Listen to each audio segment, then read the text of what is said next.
ბატონო გელა, თქვენ როგორც თავისუფალი ზონის ერთ-ერთი ლიდერი და ნაციონალური მოძრაობის წევრი, როგორ ფიქრობთ, აი გუშინდელ დღესთან დაკავშირებით, აი მოვლენები, რაც თავდაცვის მინისტრი გადადგა და მის მერე საზღვარგარეთის მინისტრი, ასევე მზიგუნდის მეორე წევრი პეტრიაშვილი რო გადადგა, ამ თემასთან დაკავშირებით კონკრეტულად შეგიძლიათ მითხრათ, აი ამის მთავარი მიზეზი რა იყო, რამ გამოიწვია ეს ამბავი? იცით როგორ არის ფაქტიურად, როცა ქვეყანაში არის სისტემური კრიზისი და სისტემური კრიზისში რაც გულისხმობ მე, როცა ქვეყანაში არის ეკონომიკური კრიზისი. როცა ქვეყანაში საგარეო ურთიერთობებში არის ძალიან სერიოზული კრიზისი, იმიტომ რომ ჩვენ ვიცით ჩვენებურად რომ აფხაზეთის ანექსიაზე არავითარი რეაქცია, შესაბამისი რეაქცია ჩვენ ხელისუფლებას არ ჰქონდა.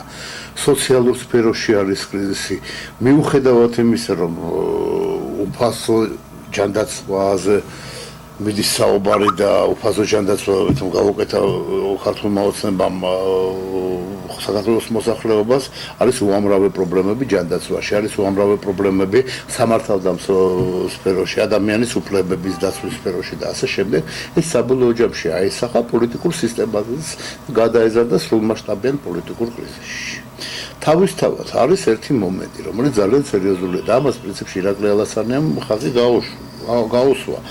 ეს მომენტი იმაში არის, რომ წარმოედგინეთ ახლა სიტუაცია, როდესაც არსებობს ვექტორი პროდასავლური და პროდასავლური ვექტორი ის კი არ ნიშნავს, რომ ჩვენ ყველაფერში დაუჭერთ ხარს ამერიკის შეერთებულ შტატებს ან ევროპას. პროდასავლური ვექტორი განვითარების ქვეყნის ნიშნავს იმას, რომ განვითარდება სამოქალაქო ინსტიტუტები, განვითარდება სამოქალაქო საზოგადოება, განვითარდება იგივე ადამიანის უფლებების დაცვის სფერო და ასე შემდეგ. ანუ ყველა სფეროს განვითარება დასავლური ცივილიზაციის სტანდარტებით. და როცა ეს არ ხდება, ანუ დეკლარირებული არის ერთი და სინამდვილეში ჩვენ ვდგავართ ერთ ადგილას, სამწუხაროდ შედეგად ჩვენ ხედავთ ის რაც მოხდა. ანუ რაღაც მომენტში მე ვფიქრობ, რომ ორმხრივი იყო რაღაც მომენტში თვითონ ირაკლი ალასანიამაც და მისმა გუნდმაც მიხდა, რომ შემდგომში გაზიარება პასუხისმგებლობის ამ ხელისუფლებასთან იმ პროცესებზე, რომელიც მიმდინარეობს საქართველოში, არის შეუძლებელი. ეგ ერთი მხარე არის და მეორე მხარე არის ის, რომ რა თქმა უნდა პრორუსული ძალები, რომელიც არსებობს საქართველოს მთავრობაში და ზოგადად ხელისუფლებაში, მას შორის პარლამენტში, ძალიან უშლიდა ეს პროდასავლური ვექტორი, ძალიან უშლიდა იმათ დაკვეთების კრემლიდან მიღებული დაკვეთების შესრულებაში. ბევრს ახლა ვიცი მშვენივრად, რომ ბევრს მოსახლეობაზე ვამბობ, ჩვენ მოქალაქეებს მობეზდა უკვე საუბარი რუსეთზე და რუსეთის საფრთხეზე და არა და ეს საფრთხე ნამდვილად რეალურად არსებობს. და ეს საფრთხე ჩვენ თუ ბოლომდე ვერ შევიგნეთ, რომ ნამდვილად ეს საფრთხე არის მოსახლეობა, ჩვენ დაუცველები ვჩერდით. ოცნების პოლიტიკის შედეგად ჩვენ დავრჩით დაუცველები რუსეთის საფრთხის გამო და იმედი მაქვს, რომ საზოგადოებამ, მათ შორის პოლიტიკურმა ძალებმა შეიმუშავებენ რაღაც მექანიზმს, რომელიც შეეწინააღმდეგება იმ დემონტაჟს, პროდასავლური პოლიტიკის დემონტაჟს, რომელიც მიმდინარეობს. ისა ბატონო გელა, ახლა ჩვენ რაც ვიცით, მოხდა სამი მინისტრის გადადგომა. შესაძლოა რომ ამას მოყვეს პარლამენტის თავმჯდომარე დავით უსხაშვილის გადადგომა თავისი დაკავებული თანამდებობით. გადადგომაზე რა მოგახსენოთ არ ვიცი, მაგრამ ის რომ დიდი ალბათობით რესპუბლიკელებიც როგორც პროდასავლური ძალა და თუ არიან ისინი ნამდვილად პროდასავლური ძალა, როგორც აკეთებენ თავის პოზიციონირებას, იმათმა უნდა დატოვონ კოალიცია, ჩემი აზრით ეგრეც უნდა იყოს და ეგრეც მოხდება. რა თქმა უნდა, დიდი ალბათობით ასე იქნება, მაგრამ ეს იმას არ ნიშნავს, რომ უსუფაშვილი დატოვებს სპიკერის პოსტს. საქმე იმაშია, რომ თუ რესპუბლიკელები და თავისუფალი დემოკრატები გავლენ კოალიციიდან, დატოვებენ კოალიციის რიგებს, ეს იმას ნიშნავს, რომ ქართულ ოცნებას არ ექნება უმრავლესობა პარლამენტში და იქ უკვე სხვა პოლიტიკური კონფიგურაციები შეიძლება შეიქმნას. თუმცა მე ეჭვმეპარება, რომ იყოს ახალი კოალიცია, თქვათ პროდასავლური ძალების ნაციონალებთან. დღესდღეობით ასეთი პერსპექტივა ნამდვილად არ ჩანს. კოალიციებზე და ხელისუფლებაზე კი არ არის საუბარი. აქ უნდა კარგად გვესმოდეს, რომ ხელისუფლებაზე არავინ არ საუბრობს. აქ საუბარი მიდის იმ მექანიზმზე, რომელიც კიდევ ერჯერ გავიმეორებ, შეეწინააღმდეგება იმ უკუსლას, რომელიც არის საქართველოში, მათ შორის საგარეო პოლიტიკაშიც.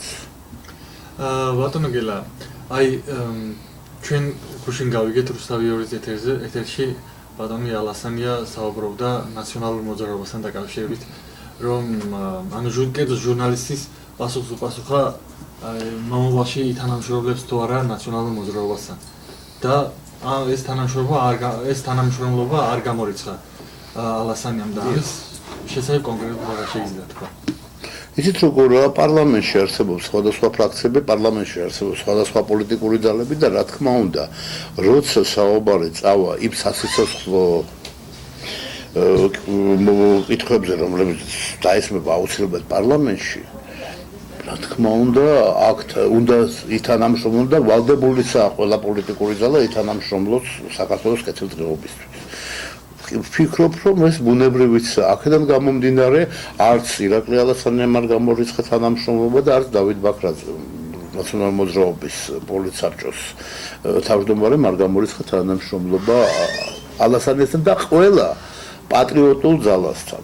და ჩვენთან საქართველოს პირობებში პატრიოტიზმი დღესდღეობით ნიშნავს პროდასავლურობას. არავის არ ეგონოს, რომ ვინმე შეიძლება იყოს პატრიოტი და იყოს პრორუსული. ეგ არის წყვილი. ბატონო გელა, ნაციონალურმა მოძრაობამ, ანუ ერთიანმა ნაციონალურმა მოძრაობამ 15 ნოემბერს აქცია დაგეგმა. და შესაძლოა თუ არა გადადგომილი მინისტრი დავით ირაკლი ალასანია ამ 15 ნოემბრის აქციას შეუერთეს ნაციონალურ მოძრაობას. მოდით პირდაპირ ვთქვათ, რომ 15 ნოემბრის აქცია არ არის ნაციონალური მოძრაობის აქცია.